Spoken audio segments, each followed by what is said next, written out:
Welcome, brothers and sisters, to 1984 Lore. Perhaps you may be thinking that the title must be clickbait, but given the lore of the book, I think there's a reasonable case to be made that Newspeak, the official language of Oceania, may come to be hated by the inner party, if it isn't so already. But why would the party bigwigs despise one of the very mechanisms by which they maintain their control over the outer party? First, it's important to understand what Newspeak is and its function in maintaining the inner party's control. Newspeak is essentially shortened English, simplified terms used to reduce the range of thought in party members. In contrast to Old Speak, that is standard English, the ultimate end of Newspeak is to narrow the range of thought to the point where thought crime becomes impossible. The party is well aware of the power of language, in particular the function of it to enunciate ideas outside of the orthodoxy permitted by the party. The character Syme offers us a good example in Part 1, Chapter 5, with the word good. Syme, a friend of sorts to Winston Smith, specialises in Newspeak at the Ministry of Truth, and with his team works on perfecting the language. At that time, the 11th edition of the Newspeak dictionary was being worked on, and Syme muses on the beauty of the destruction of words. He and his team target the verbs and adjectives, but also find fault in the synonyms. With our example good, there are many, such as excellent, splendid, marvellous, and so forth. However, not only are these superfluous to party needs, as good covers all of these, and to up the ante, plus good or double plus good suffices. The antonyms too are unnecessary, given the opposite of good, and other words are contained in those words, ungood in this case. Syme confidently crows that by 2050 there won't be a single party member who will understand the very conversation he and Winston were having. Quote, "In the end, we shall make thought crime literally impossible, because there will be no words in which to express it. Every concept that can ever be needed will be expressed by exactly one word, with its meaning rigidly defined and all its subsidiary meanings rubbed out, forgotten." Assuming Syme, who Winston and even O'Brien acknowledges is an expert and presumably very smart, is in fact correct, then hardly any thought crime should take place by 2050, or at some future date anyway, assuming the language is perfect or close to it. As Syme put it, once he and his team's great work is done, the revolution will be complete.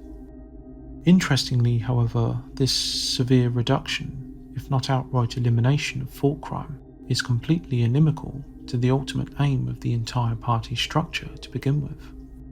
As O'Brien infamously explains in the latter part of the novel, the party exists solely for the sake of power, absolute power.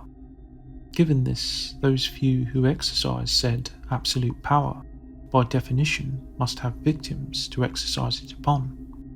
In particular, too, the only individuals they're truly interested in are individuals like Winston, presumably outer party members.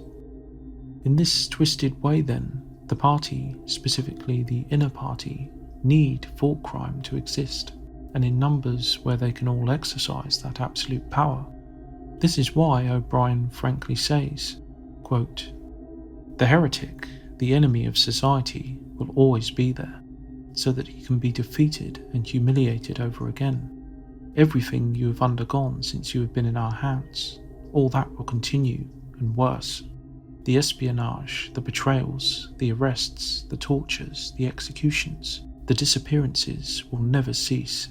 It will be a world of terror as much as a world of triumph. The more the party is powerful, the less it will be tolerant. The weaker the opposition, the tighter the despotism. Goldstein and his heresies will live forever. Every day, at every moment, they will be defeated, discredited, ridiculed, spat upon, and yet they will always survive. This drama that I have played out with you during 7 years will be played out over and over again, generation after generation, always in subtler forms.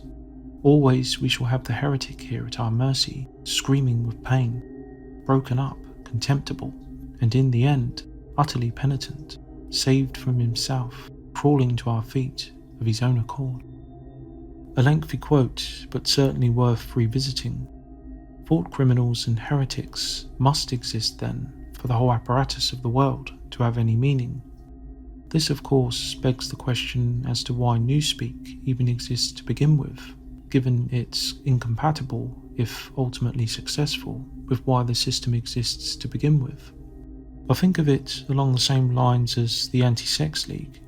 Both exist to ideologically satisfy, while the big brains of the party know via doublethink that both are impossible to implement, and are actually inimical to the continuance of their system and absolute power. The Anti-Sex League, for instance, also fits well in theory with the principles of Ingsoc and Big Brother worship. The party obviously prefers to populate itself with party-born children, the proles, as a general rule, not permitted to rise into its ranks. However, it's also acknowledged that marriage and families are a dangerous path to loyalties outside of the party and to Big Brother. Hence the party's heavy control over family, sex, and children. Officially, the party encourages celibacy and even superficially supports artsem, or the replacing of sex with artificial insemination, through which to birth new generations of comrades. However, as Winston notes, this is not really taken that seriously. The party likely understands that some instincts, in this case the sex instinct, cannot wholly be eliminated. Similarly, even if Newspeak could somehow be successfully forced upon all party members, some interaction with the proles is inevitable, given black market needs, for example, and the proles continue to use old speak. Naturally, old words will filter into party ranks regardless, making a full transition to Newspeak impossible. Yet, through doublethink, the inner party members both requires its implementation while acknowledging its necessary failure, both in practice and because it's also a threat to their exercise of absolute power over the thought criminal. In an even more twisted utopian world, at least from their perspective, the average inner party member would fight to eliminate Newspeak and allow thought crime to surface once again. Perhaps deep in his black heart, O'Brien himself then actually hates Newspeak. But what do you think? Is a successful implementation of Newspeak a threat to the party? Write your thoughts or objections in the comments. Please also drop a like to help Big Brother YouTube decide not to consign 1984 lore to the YouTube memory hole. Thank you, and I'll see you next time.